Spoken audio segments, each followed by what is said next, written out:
دوستو ابن بطوطہ کو بھلا آپ میں سے کون نہیں جانتا ہوگا؟ جانیں گے بھی کیوں نہ، کیونکہ ابن بطوطہ تو ایک ایسے انسان کا نام ہے کہ جس کو ہماری دنیا کے اتہاس کے سب سے بڑے ٹریولر یعنی کہ سب سے بڑے مسافر کے طور پر یاد کیا جاتا ہے۔ ایک ایسا انسان کہ جس نے 8 سے لگ بھگ 700-800 سال پہلے ہی ہماری دنیا کے زیادہ تر علاقے پر نہ صرف سفر کیا بلکہ ہر علاقے میں جا کر اس علاقے کی چیزوں کو بڑی باریکی کے ساتھ سمجھا بھی۔ یاد رہے کہ یہ وہ دور تھا کہ جب اپنے ملک سے نکل کر پاس والے ملک میں جانے کے لیے بھی ہمت چاہیے ہوتی تھی، کیونکہ اس چھوٹے سے سفر میں بھی بہت سارا رسک شامل ہوا کرتا تھا۔ پتہ نہیں کب لوٹ پاٹ ہو جائے اور آپ کو ہمیشہ کے لیے ختم کر دیا جائے۔ مگر اس دور میں ابن بطوطہ نے ناممکن کو ممکن بناتے ہوئے نہ صرف دنیا کے زیادہ تر علاقے پر سفر کیا بلکہ اس نے یہ سارا کارنامہ اکیلے کر کے دکھایا۔ شاید یہی وجہ ہے کہ پوری مسلم دنیا کے ساتھ ساتھ ساری یورپین کنٹریز میں بھی اور اس کے علاوہ بھی دنیا کے باقی دیشوں کے اسکولوں کے سلیبس میں ابن بطوطہ کے بارے میں بہت کچھ پڑھایا جاتا ہے۔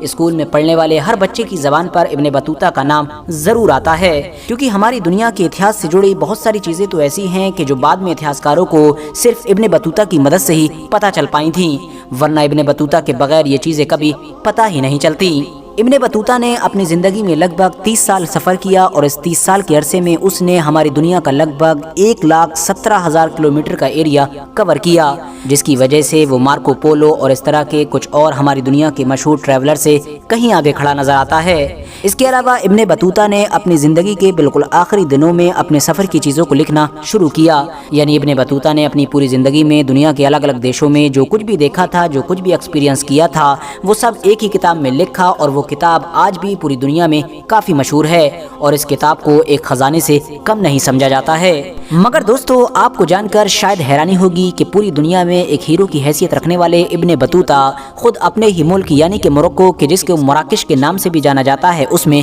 کافی بدنام ہیں، بلکہ ان کا نام تو وہاں پر کچھ ایسے خاص طرح کے لوگوں کے لیے یعنی کچھ ایسے عاشقوں کے لیے استعمال کیا جاتا ہے کہ جو عاشق عام طور پر عورتوں کے حسن اور ان کے جذبات کے ساتھ کھیل کر ان کو دھوکہ دے کر چلے جاتے ہیں۔ اتنا ہی نہیں، ابن بطوطہ کے اوپر تو یہ الزام بھی لگایا جاتا ہے کہ وہ بھلے ہی اپنے دور کے ایک مہان ٹریولر ہوں یعنی ایک مہان مسافر ہوں، مگر اس کے باوجود بھی وہ ایک ایسے انسان بھی تھے کہ جو جس علاقے میں بھی جایا کرتے تھے تو وہاں پر نئی شادیاں کیا کرتے تھے اور اپنے بچوں کو پھر وہیں پر چھوڑ کر چلے جاتے تھے، یعنی اپنے سفر میں آگے بڑھ جاتے تھے۔ تو چلیے آج کی اس ویڈیو میں ہم لوگ ابن بطوطہ سے جڑی انہی ساری چیزوں کو سمجھنے کی کوشش کرتے ہیں اور ان کی زندگی کے کچھ ایسے رازوں سے پردہ اٹھاتے ہیں کہ جس کے بارے میں شاید کوئی بات نہیں کرتا۔ سب سے پہلے تو میں آپ لوگوں کو یہ بتاتا چلوں کہ ابن بطوطہ کا جنم 24 فروری 1304 عیسوی میں آج کے دور کے موروکو دیش کے ایک شہر یعنی کہ طنجہ میں ہوا تھا۔ ویسے تو ابن بطوطہ کا خاندان علم فقہ میں کافی مشہور تھا، مگر خود ابن بطوطہ کو اپنی اس خاندانی وراثت میں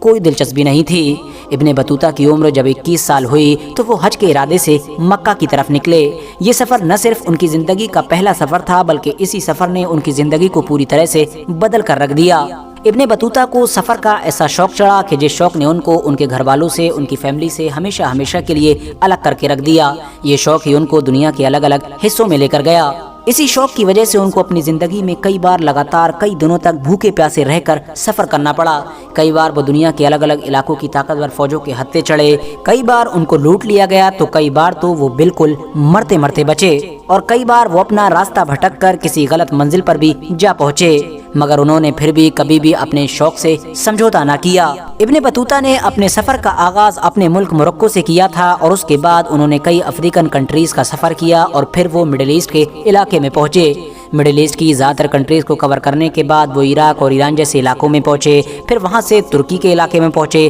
ترکی سے پھر وہ اوپر کی طرف نکل گئے یعنی سینٹرل ایشین کنٹریز میں، اور اس کے بعد رشیا ہوتے ہوئے وہ افغانستان، پاکستان جیسے علاقوں سے ہوتے ہوئے بھارت میں آئے۔ بھارت کے بعد وہ نیچے کے علاقے میں یعنی شری لنکا، مالدیو، اس طرح کے سارے علاقوں میں گئے، اور پھر وہ اوپر چائنا کے علاقے میں گئے۔ چائنا کے بعد بھی انہوں نے اپنا یہ حد سے زیادہ لمبا سفر جاری رکھا اور آج کے دور کے اس پورے علاقے میں بھی گئے جہاں پر ملیشیا، انڈونیشیا اور اس طرح کے کچھ علاقے موجود ہیں۔ یاد رہے دوستو کہ ابن بطوطہ لگاتار سفر نہیں کیا کرتے تھے بلکہ انہوں نے تو اس پورے سفر میں اپنی آدھی عمر گزار دی تھی۔ کچھ خاص علاقوں میں تو انہوں نے کئی سال بھی گزار دیے تھے۔ اسپیشلی بات کریں اگر بھارت کے بارے میں تو ابن بطوطہ کی بھارت کے علاقے میں انٹری 1332 کے قریب میں ہوئی تھی۔ اس دور میں اس علاقے میں محمد شاہ تغلق نام کے ایک بادشاہ کی حکومت ہوا کرتی تھی۔ یہ بادشاہ علم والے لوگوں کو یعنی کہ نالجبل لوگوں کو بہت زیادہ اہمیت دیا کرتا تھا اور ان سے بہت زیادہ محبت کیا کرتا تھا۔